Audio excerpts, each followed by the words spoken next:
Kilalang dilawan, nag-proclaim na si Sara Duterte ang kanyang susuportahan sa 2028 eleksyon. Naku, asahan po natin sa mga susunod na araw, meron ding magsasabi dyan na green na sila.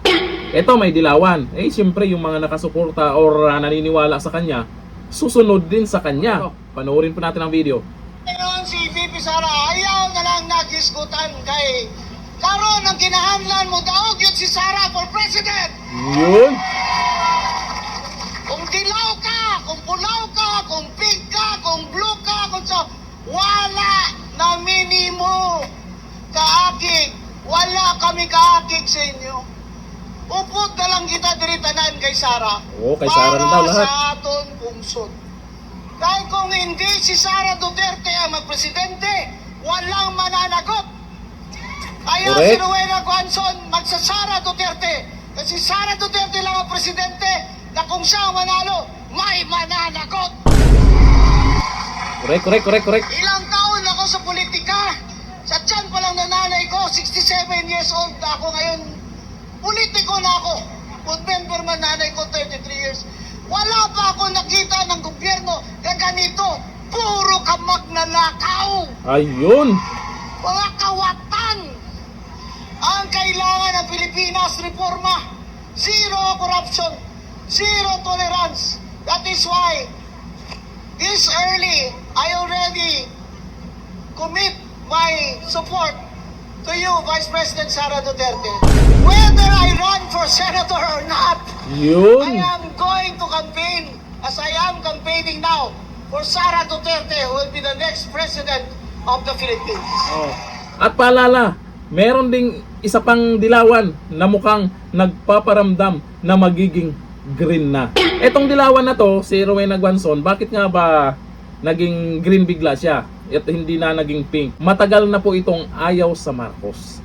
Ayaw talaga niya sa mga Marcos. Alam naman natin ngayon, Duterte, Marcos ang pinag-uusapan pagdating sa politika. At nakikita naman natin na pwedeng magbago ang nangyayari sa pamamaraan nila ngayon kung ang papalit ay isang Duterte or si VP Sara. Lalo na dyan sa pagdating sa korupsyon.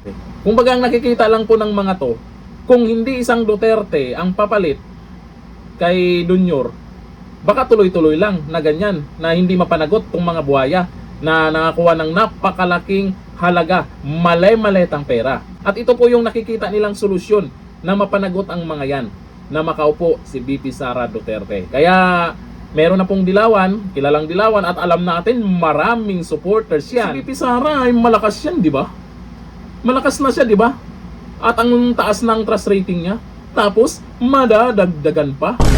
Ano na ang pula, pink at dilaw? Nababawasan na. Yung mga naiwan, nag-iiyakan na. O sige, siraan nyo pa ng siraan si VP Sara. Bandang huli, ang resulta, nga. O ayon dito sa mga nagkomento. Sabi ni Ronald, tama, pag nanalo talaga may mananagot. Pag iba ang pangulo, wala talaga. Trilyon, bilyon, milyon, wala. Thank you na lang ang mangyayari dyan. Ito sabi ni Dilitat Yas, green na tayo, gasgas na ang yellow, red at pink.